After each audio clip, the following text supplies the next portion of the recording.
this law of Stefan's law of radiation in the quantum mechanics. So when we come to sorry in your laser, okay, so when we get the uh, derivation of your energy density u of nu, so there we have already used this law, but anyhow here it is slightly different. Okay, so we will study the it is almost like trying to see whether a given object is a black body or not. Okay, so you can see here in the principle, what is the principle? The resistance of the filament is directly proportional to temperature. So we will see why you need this, and the filament act as a black body.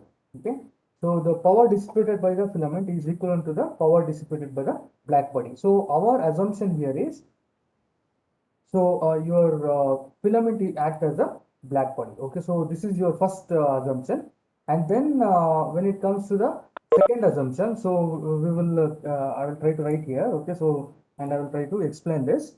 uh, so in our case, for your Stephen's law, okay, so we are going to we are trying to verify the Stephen's law. Okay, so in this case, Stephen's law. Okay, Stephen's law of radiation. So in this case, what is the first assumption? The assumption is you are going to take uh, you are going to consider the filament of your filament of your bulb is almost equivalent to your black body. Okay, so can anyone tell what is your how do you define a black body? So this is law of radiation, and then you should know what is a black body. What is the definition for a black body, or how do you distinguish a black body with any other things? So what is a black body? Black body radiation. Okay, so uh, normally if you take a black body, that means it should uh, it should take all your energy which is incident on that. Okay, so that absorbs and emits all. So I think it may not emit because the assumption of your black body mostly is it absorbs all kinds of radiation. Okay, so emit, okay, it sometimes it may emit, but when it comes to your black body, normally the absorption is higher compared to the emission. Okay, so there is also emission, but again it is very few. In some of the cases it's very less. Okay, so now if you take your filament, so in the case of the filament, so I will just show that. So you can see this is your bulb, and inside the bulb there is a filament here, right? So you have a filament inside the bulb, and we are considering that to be a your black body. Okay, so I guess everyone can see the filament, right? So the filament which is inside this bulb is considered to be black body. So that is the first assumption. And now what we will do, we will try to follow, or we will try to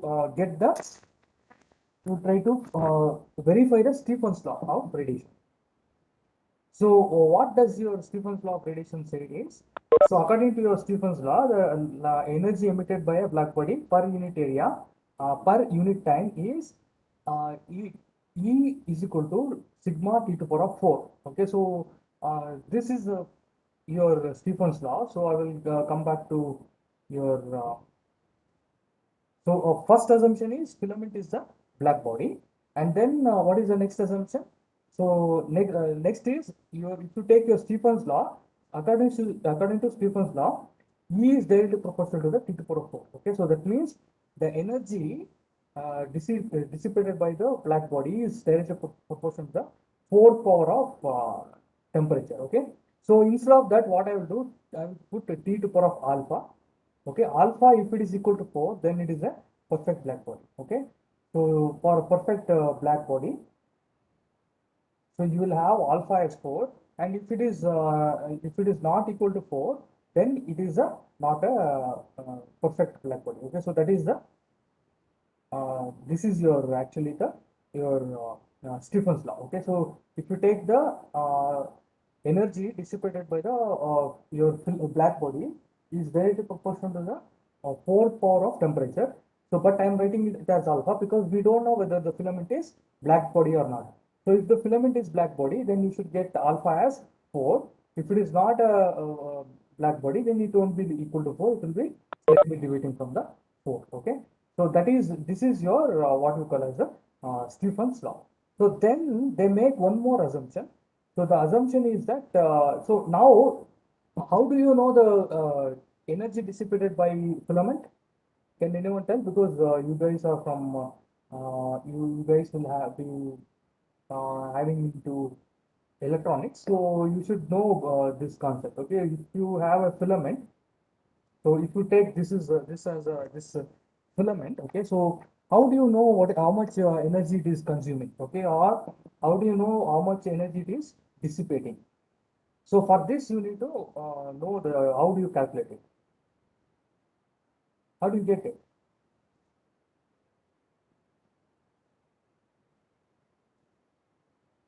So you should interact because this is not a theory class, right? So this is like a practical class. So you should interact, then it will be easy for you guys to understand. Okay, so don't mug up the experiments. There is nothing to mug up in the experiment, like because you have to perform the experiment. So when you want to perform the experiment, it is always better that you understand the concept and then you can design your experiment. You don't have to do as it is in your manual. Okay, it applies for all the experiments. Okay, so not only physics but all the experiment. If you understand the experiment, then it is not you don't have to mug up all these formula, circuit diagram, everything. Okay, so only thing you need to understand. So you can see here like energy. So it is equivalent to the power dissipation, right? So they are taking that as a power. Okay, so for the case of energy, they are taking as power, and they are also making one more assumption that the resistance of the filament is there the proportion to temperature. Okay, so I will tell you why you need that. So let me come back here. So if you take your uh, energy, energy is nothing but it is your power. Power is directly proportional to T to power of 4 or T to power of alpha, and they also make this temperature is directly proportional to the resistance. So I will tell you why, because if you come back here, so if you come back, where is the filament? Filament is inside your bulb, right? So this is somewhere inside the bulb. So how do you normally take temperature of any body? You have to put an any some kind of what we call as thermometer or thermocouple. So thermometer if it is up to 150 or 200, but if it is more than that, then you may have to use a thermocouple, and you have to check the resistance, sorry, the temperature of that, right? But here I cannot put any thermometer or anything because it is enclosed inside this sealing. Okay, so this is like a sealed tube, so I cannot use any kind of your thermometer or thermocouple. So for that, what they do is, if you take the temperature of any body, it is directly proportional to the resistance. So I can find the resistance. How do you find the resistance? We have already done this in your energy gap. We can use either two probe method, just put across, or you can also do some four probe method. So four probe I will try to explain today. So you can use any one of them and you can find the resistance. Okay, so four probe we will learn it in case of, in your Fermi energy of copper. Okay, so we'll use that there. How to find resistance by using four probe. So here this is the resistance. So you can get the resistance instead of temperature. So that is why they take it as uh, so for energy they are taking it as power, and then for temperature they are taking it as resistance. Okay, so now this is nothing but P is directly proportional to R to power of alpha. Okay, or if I put a if I want to remove this proportionality symbol, I'll put a constant which is your constant of proportionality, and then it will be P is equal to alpha, sorry, sigma R to power of alpha. Sigma is your Stephen constant. Okay, so now I want alpha. So how do I get this term is I take log on both sides. So if I take log P, will be equal to log sigma r to the power of alpha. Okay, so this is log AB, so I can write it as log A plus log B. Okay, so R, so again, this is a like x to the power of A or something like that. So in that case, what happens? Sir, Log P will be equal to log sigma plus alpha log R. Okay, so why we are doing this is I want alpha. If I want to have, if I want to know only P, then I can just use this equation directly. Okay, but as I want alpha, so I am just trying to get like this. So this is almost, so I am going to write it again. So log P is equal to log sigma plus alpha log R. Okay, so sigma is your Stephen constant. Okay, so sigma is normally is your Stephen constant. So that would actually give some proportionality equation. Okay, and it depends again on the material. Okay, so material to material it depends. So but we are in our case we are more interested on alpha, not the sigma. Okay, so if you see this, this is almost similar to your y is equal to mx. So I think I have to put C first, C plus mx. Okay, so this is mx plus c, but I just wrote it because to just to have the similarity between the two equations. Okay, so in this case, what is this means? So if I take any equation like as we have already seen, so if you have x and y axis, and if you have a straight line, and then in that case, what happens? This straight line is given by your y is equal to mx plus. Okay, so in that case. What happens is, if you consider this as y means, so you have to plot log p on the y-axis and then log r on the your x-axis, and if you take the m is your slope, so a, b and c, so this is equal to ab by bc. So this slope is nothing but your alpha. Okay, so this is our main aim.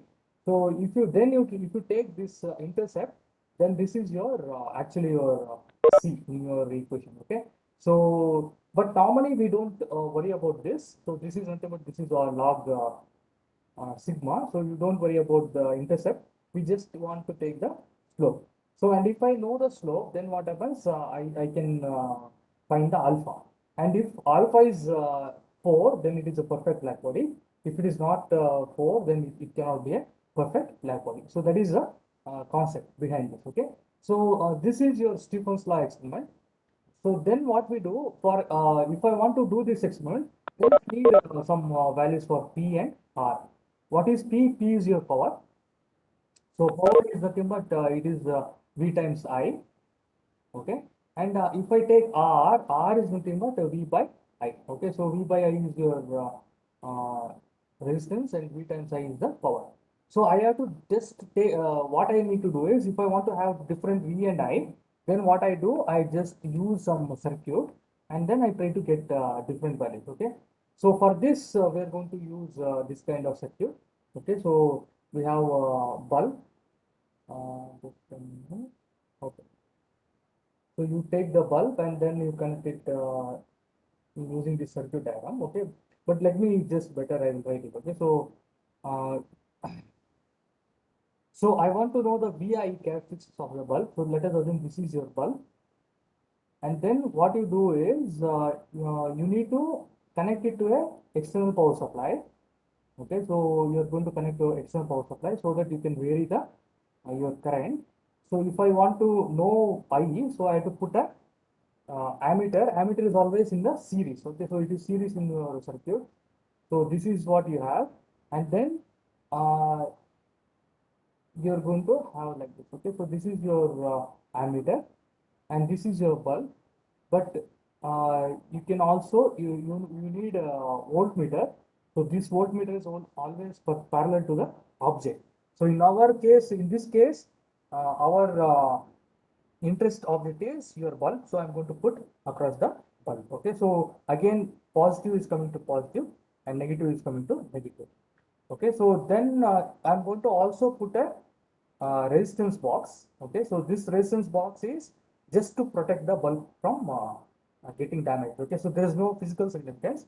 So we will use something like 15 ohms just to avoid any damage to the bulb. Okay, so ammeter is for measuring the current I, and the voltmeter is for measuring the V. So then what you do, you just take some uh, readings. Okay, so let us try to do this. So you just give me a minute, I'll come back. We will start it. Okay.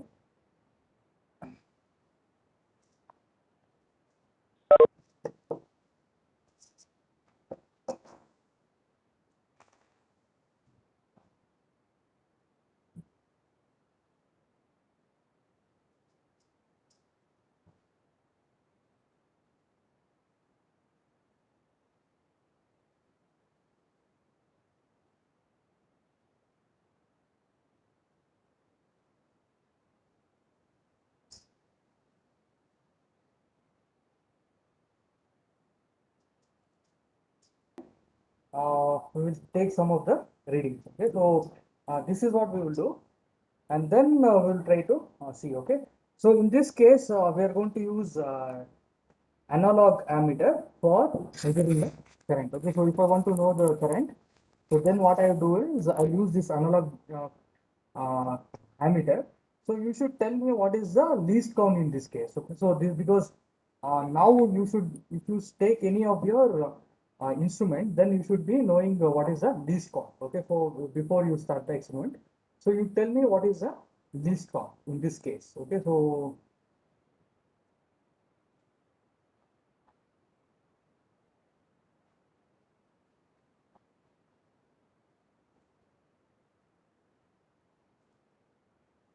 how do you take that least count?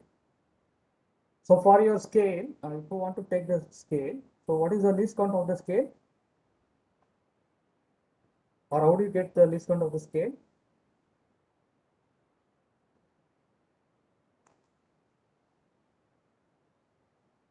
No, no, you forgot everything. So for your ammeter, in this case, your least count is zero point 0.2. That means if you take the first division, it is 0 0.2, 0 0.4, 0 0.6, and then 0 0.8 and 1. Okay.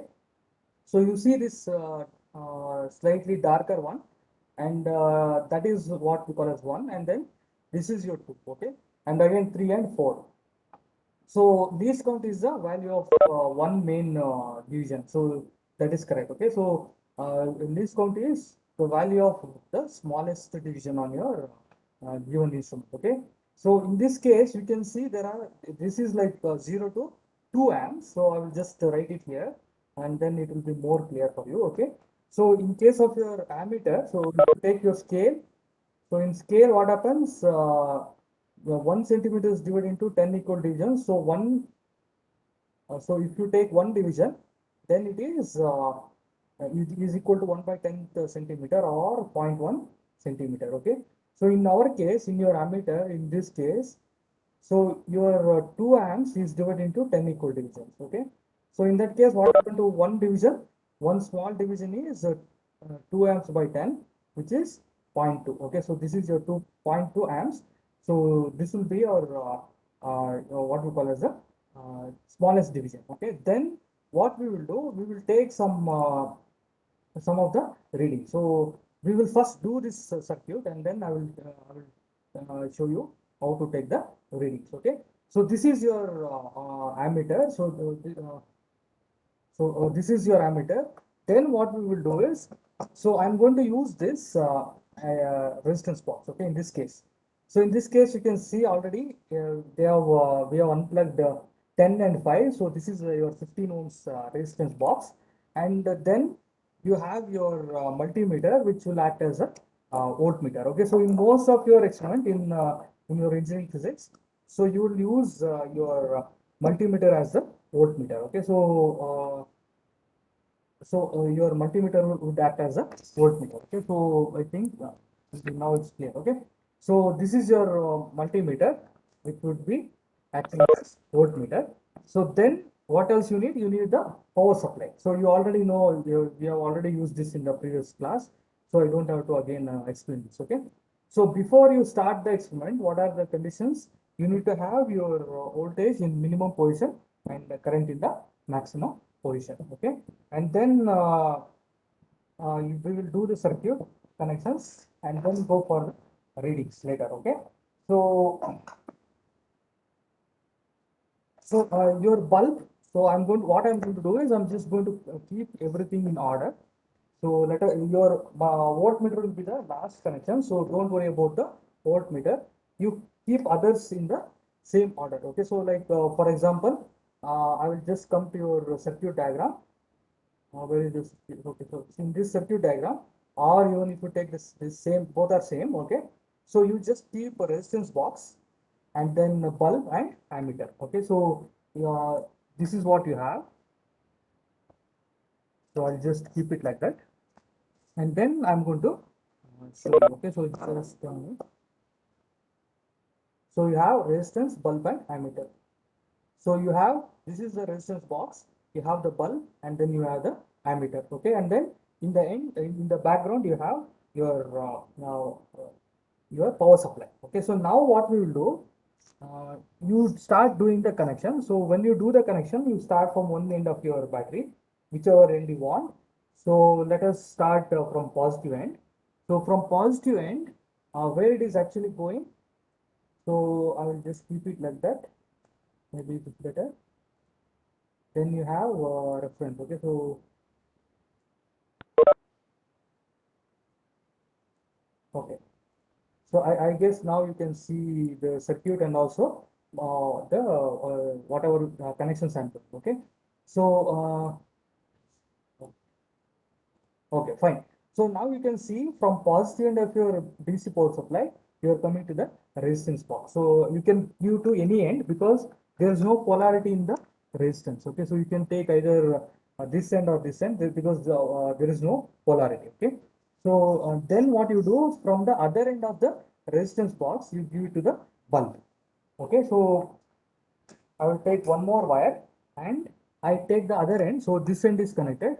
So I'm going to take from this end, which is free, and I'm going to take the connection to one end of your bulb.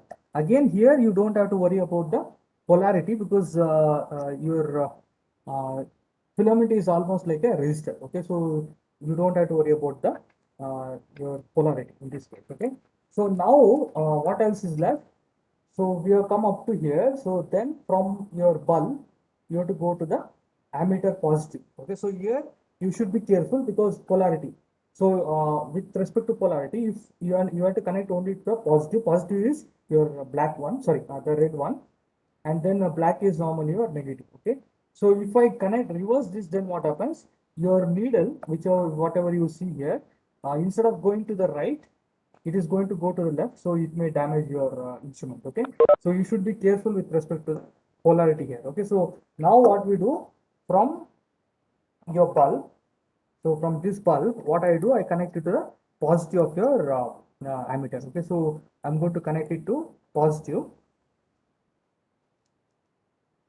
Okay, and then this is your from bulb to positive, and then again from you have last would be from the negative to the negative of your ammeter to the negative of the battery. Okay, so you can see if you do it systematically, then it will be, you will never make any big mistake. Okay, with respect to your circuit. Okay, so you can see now it is done. Okay, most of the things is done except the voltmeter. Okay, so you if you want to verify, you can see this from positive to your resistance box, and resistance box to your bulb.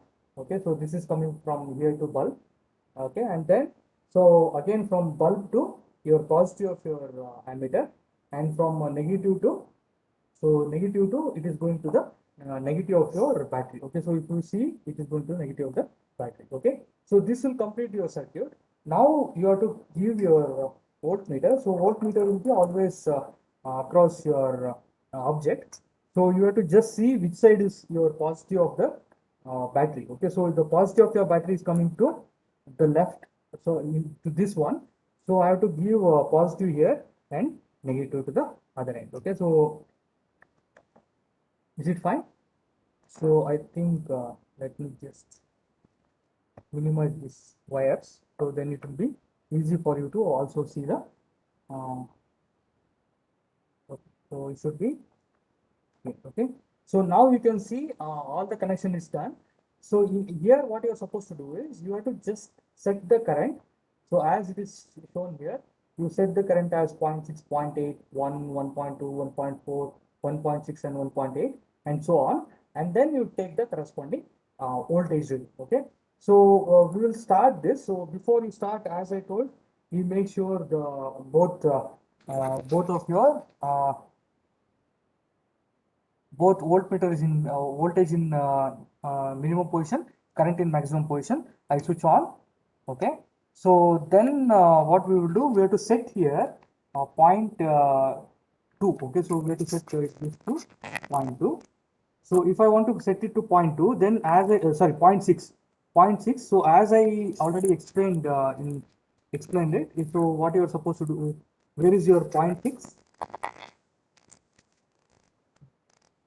So 0.6 means it will be in the third position. Okay, so I keep increasing the voltage, and then I will see here I'll set it to zero point 0.6. Okay, so 0.6 means it is your third decimal, because third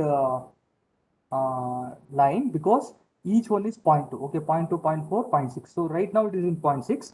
Now you take the reading for your voltage. Okay, so you have to just write it down. So what I will do, I will write it in your okay. So here I will write it. Then I will send you this values. Okay, so you have current, and then you have voltage. Okay, point 0.6. This is right now it is 2.41 or 2.31. Then you set 0.8 or 1.0 and so on. Okay, so you have to just keep this and then you have to note down the readings. Okay, so let me just keep it. Okay. So I hope everyone can see this. So now you, when you do this experiment, you need to be very careful, because if you leave this for as it is, even though the current is constant, so you can see the current is constant, but the filament temperature is increasing. If the filament temperature is increasing, that means your resistance is have to increase, so voltage is going to increase. So as you can already see, when we started, this was 2.3, but now it has gone up to 2.7. Okay, but if you see the current is still constant. So what you're supposed to do, just once you start the experiment, don't stop here like this. Okay, you just start taking the readings. Okay, so I will just take all the readings, then I will stop it. Okay, so for next one, what you're supposed to do, I will just raise this to uh, 0.8. 0.8 means the fourth line, and you take down the reading, which is 4.5. Okay, on your, or 4.6. Okay, so I will remove this and I will take it as 2.8, because this is what we started. Again, I'm going to increase the current to 1. Okay, so if you increase the current to 1, then this is around 6.4. Okay, so then we'll go to 1.2. So each time when you increase, your voltage is increasing, and also the your luminescence is also increasing. Okay, so that is what happens, and then I will try to just okay right here. So we will go from up to 4. Oh, sorry, 2. Okay, 1.4, 1.6, 1.8 and 2.2. Okay, so we'll take all these values and then we'll stop it. Okay, so 1.2 right now it is 8.8. I think, yeah, you just I will redo it, because I think it get it to it got hot. So let me wait for some time, and then we will do redo it. Okay, so this, as you can see, this is how you will take the reading. Okay, so you should be one thing is you should be careful with respect to the time. Okay, don't leave the bulb to be in on position for a long time, because your temperature is going to increase. So even your current is constant, the voltage is going to keep on increasing. Okay, so that is why when you start doing this experiment, it is just a 2-3 minutes experiment. Okay, if you complete the circuit diagram, then what happens? You will have maximum of maybe like 1 or 2, so like maybe maximum 2-3 minutes. You can finish up the experiment. Okay, so let me get this done completely, and then I will try to start it. Okay. So this 1.4 and then 1.6, 1.8, so 2.0. Okay, so you can go up to 2.0. Uh, okay, so just a minute. Let me just take these values and then we will start. Okay, so right now it's almost cold, so that means it's at room temperature. So what I will do, I'll just start taking the readings and I will take the rate it. Okay, so I will not zoom it every time because it will now it will be increasing. Okay, so you can see now at a point 0.6. Why at point 0.6? I will tell you later. Okay, so this is 1.94, point 0.6, and then zero point 0.8. So it is 3.8. So these values you can see here. Okay, so 3.8, whatever I'm writing, it is here. And then you go to 1. So at 1 it is 6.4, and then I'll go to 1.2. So 1.2 it is 8.56, and then I'll go to 1.4. So it is 10.62, and then again uh, 1.6. So it is 13.33, and then you have 1.8, so which is 16.54, okay, or 16.78, and then last one is your 2. Okay, so at 2 it is around 19.5. Okay, 19.55. So once you finish this, you can bring it down to you can close it. Okay, so you can stop it, because if not, it is getting hot, like your bulb is going to get hot very much. Okay, so you take these values and then what you do, you make your log P and log R. So as it is shown here, so we have taken the I and V values. You calculate R, you calculate P, then you take log 10. It's not log E, but it is log 10, log 10 R, log 10 P. Then you have to plot it. Okay, so you have to plot that in the graph. So once you plot the slope, whatever you get, that is your what we call as the your n. N is nothing but your index. Okay, a power index, or I wrote it as alpha. Okay, alpha will be your what you get from your slope. Okay, there is one more method. This is your the same thing, but you have to do it by a mathematical formula. So this when you come here, we will explain how to do it. Okay, so first thing is you have to do the you have to do the plotting. Okay, so you may ask why we have to start at point 0.6, because if you take your ammeter, so in ammeter you can start from point 2, but why you are starting from point 0.6? Can anyone tell why you have to start at point 0.6?